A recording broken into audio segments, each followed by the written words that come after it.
Maging red pill ka para mawala ang kaignorantehan mo at para mawala ang kabubuhan mo at pagiging addicted mo sa babae.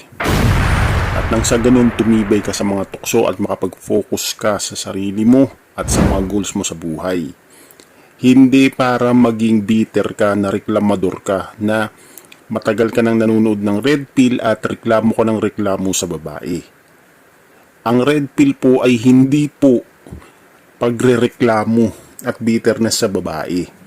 Oo, dinidiscuss po natin dito ang mga dark side ng babae. Hindi ho para yan magreklamo. Malaking pagkakaiba yan.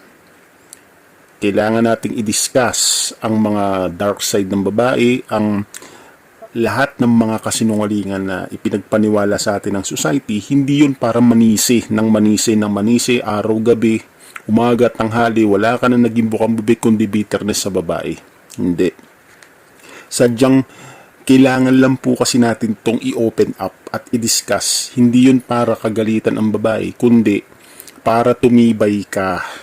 Para tumibay ka na hindi ka na magbalik sa dating ikaw na simp. Para tumibay ka, para hindi ka na madaling madistract pag may mga ganda lang na babae.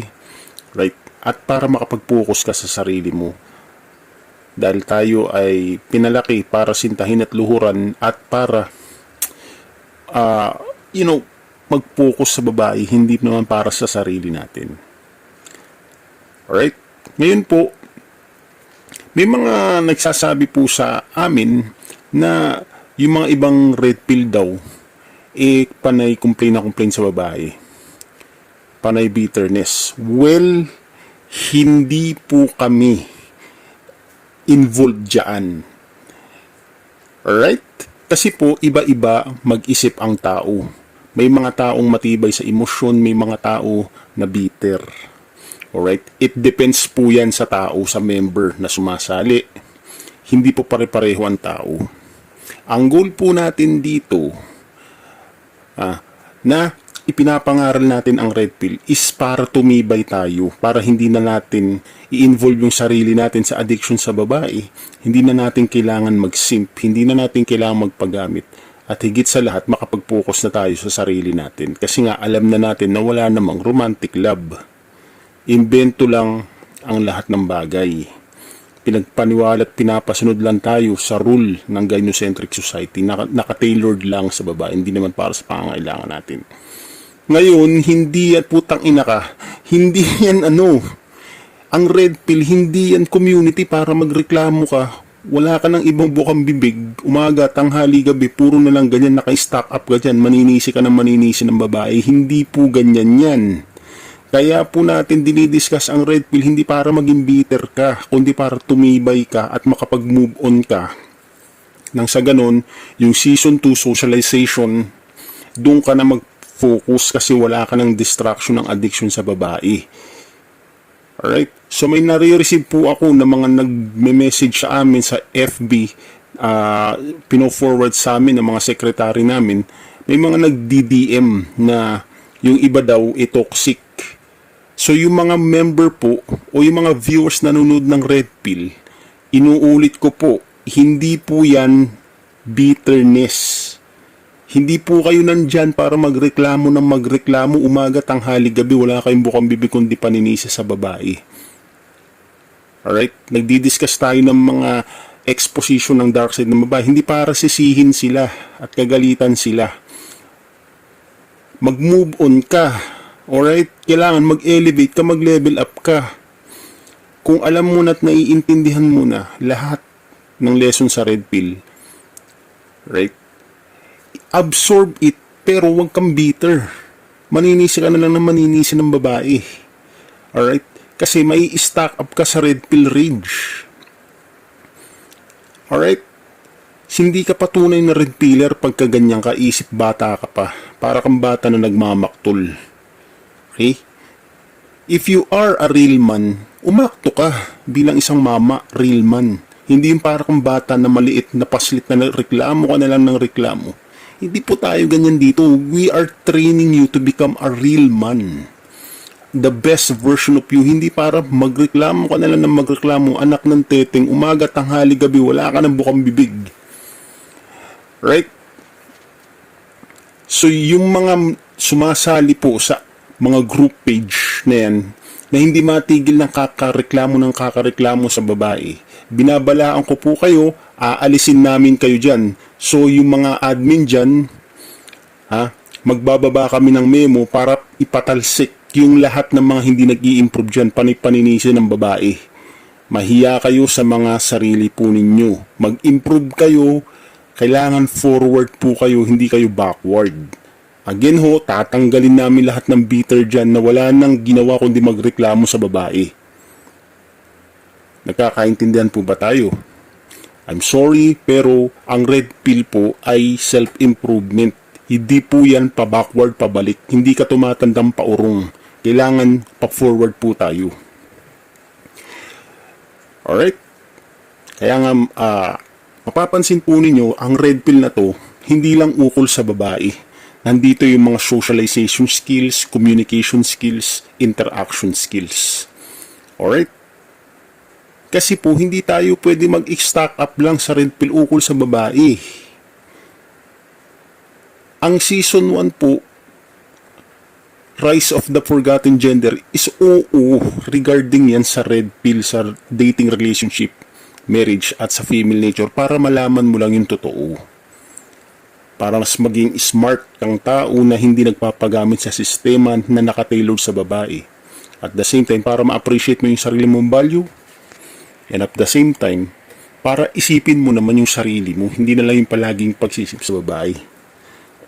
Hindi ka nandiyan sa red pill para magreklamo, hindi ka batang paslit, hindi ka mag-i-improve niyan. Move on. Alright? Kailangan kang mag-improve. Kailangan maging best version ka ng sarili mo, hindi naka-stack up pwede sa red pill. Reklamo ka ng reklamo. Araw, umaga, gabi. Puro yan na lang ang bukang bibig mo. Hindi ka na nag-jump up sa second level, which is yung socialization skill. Ini-improve mo ba yan? Natututo ka ba sa mga videos natin? Kinokorek mo ba yung iyong mga interaction skill? Right? Kinokorek mo ba yung iyong mga communication skill? Kasi yan yung kailangan eh.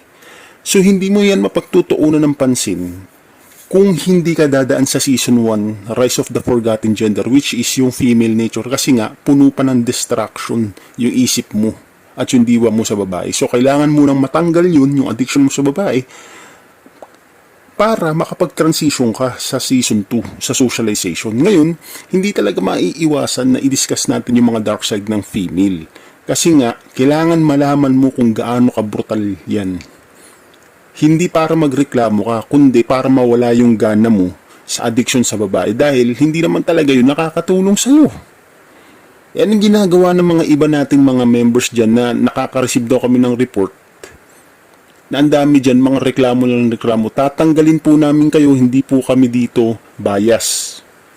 Kahit nakapasok po kayo sa group page o kahit saan mang mga page sa FB, kapag kayo po ay bitter at reklamo ng reklamo sa babae at kinagagalitan ng babae, pakikik namin kayo dyan. Wag nyong gawing toxic ang ating red pill community na gaya ng ginagawa ni Mistisong Baboy Ramo. Alright? Nandito tayo for transformation. Self-improvement and self-growth.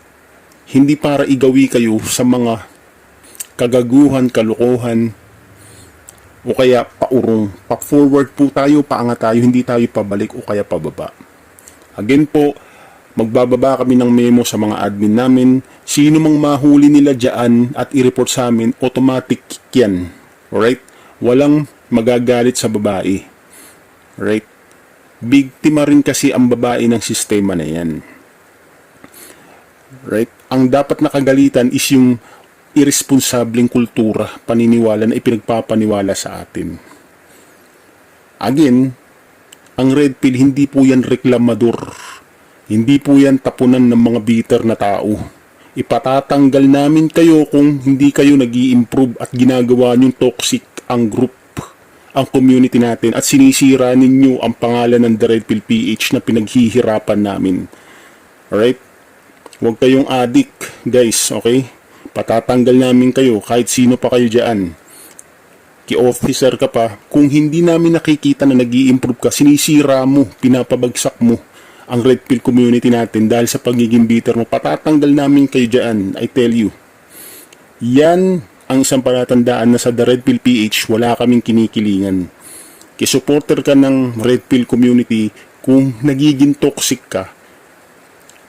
Alright? Sinisira mo ang Red Pill group, patatanggal ka namin. Remember, pag natanggal ka sa group, hindi ka na makakabalik. Right? Sino mang umalis sa group, hindi na rin pwedeng bumalik. Yan po is that transparent kami. Diyan mo nakikita na wala kaming kinikilingan.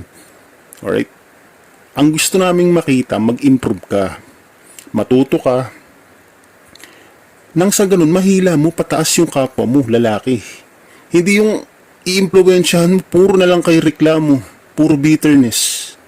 Dahil sa inyo nasisira ang Red Pill community natin. Hindi na nga marunong makisama si Mistisong Baboy Ramo, yun naman, iba naman yun. Kasi nga, panay mga kamanyakan, panay mga katoksikan, kayabangan, yan. Ganun yung ginagawa niya. Igagayahin nyo pa. Alright?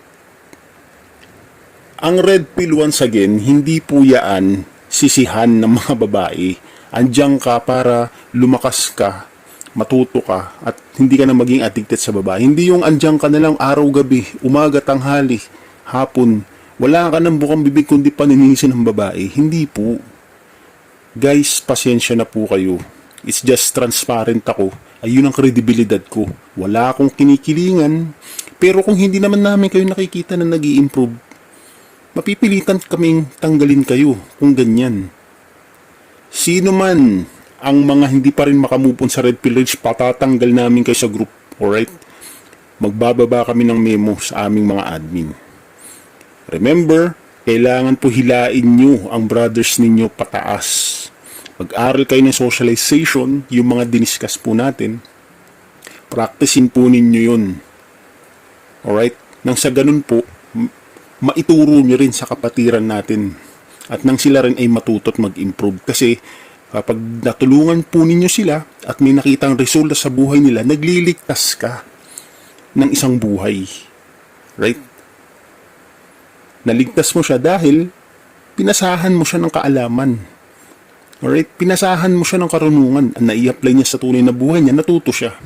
Naiwasan niya yung mga dapat iwasan at ginawa niya yung mga dapat gawin. Pero hindi. Nagkumpulang kayo dyan, panay kayo reklamo. Para kayong mga bata na reklamo ng reklamo.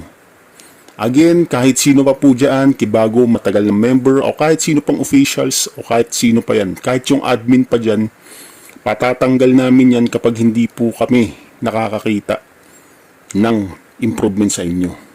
At pag nalaman namin, may nag-report sa amin, isa ka sa mga toxic dyan at pinapabagsak mo, sinisira mo ang pangalan ng The Red Pill Page, patatanggal namin kayo dyan. Hindi po kami nagbibiro. I'm sorry guys, pero I think iyon ang pinakapatas. Right? Hindi mo kailangan kagalitan ng babae. Tao din naman yan eh. Tayo, nagkakamali tayo rito. Right? Binibigyan lang po namin kayo ng awareness para sa ganun, hindi po kayo sumakay at magpagamit dun sa sistema ng gynocentric society. Hindi yung sisihin nyo na lang ng sisihin yung babae. Hindi po ganun yan. Wala pong perpektong tao. Lahat tayo, kahit ako. Diba? Umaamin ako, hindi ako perpekto. Nagmumura nga ako eh. O diba? Hindi ako perpekto, pero umaamin ako. Right? Lahat tayo rito may imperfection. So walang maninisi sa babae, mag-improve ka, huwag ka na dyan mag-focus. Kaya may season 2 socialization is that para ma-improve naman yung communication, interaction mo, in confidence mo, hindi yung nandiyan ka na lang. Right?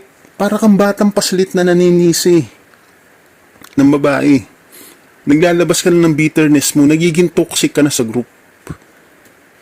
Hindi ko alam kung anong eksaktong nangyayari guys, pero may nag-i-email na sa amin na may mga member dyan na toxic na. puro na lang Red Pill Ridge. At dahil doon nasisira na naapektuhan yung Red Pill community. Right? Hindi namin papayagan yan. Again po sa mga listeners nito, walang kinalaman ng The Red Pill PH dyan kasi nga kagagawan niya ng mga members dyan na mahina pa sa Red Pill. Nasa Red Pill Ridge pa rin. Kinaklaro ko, walang kinalaman ang Red Pill PH dito. Alright? At para patunayan yan, tatanggalin namin lahat ng mga toxic na tao dyan. Kaya umayos kayo. Kung hindi namin kayo makikitaan ng self-improvement, tatanggalin namin kayo dyan. Di na kayo pwedeng bumalik. Right? Kasi po, ang goal natin ay magtulungan, maghilaan pataas, hindi hawaan ng katoksikan yung mga kapatiran natin. Huwag ninyong sirain ang pinagpaguran namin, ang pangalang binuo namin na The Red Pill PH. Right? Yung ugali nyo doon sa kabila, kung supporter kayo ng kabila, kay Mistisong Baboy Ramo, huwag niyong dadalhin yung katoksikan dito sa The Red Pill PH. Dahil hindi po kami ganyan mag-isip. Again, from Coach The Dark Emperor, sinasabi ko po sa inyo, gagawin namin ito. Yan ang patunay na kami ay patas. Wala kaming kinikilian. Maraming salamat po.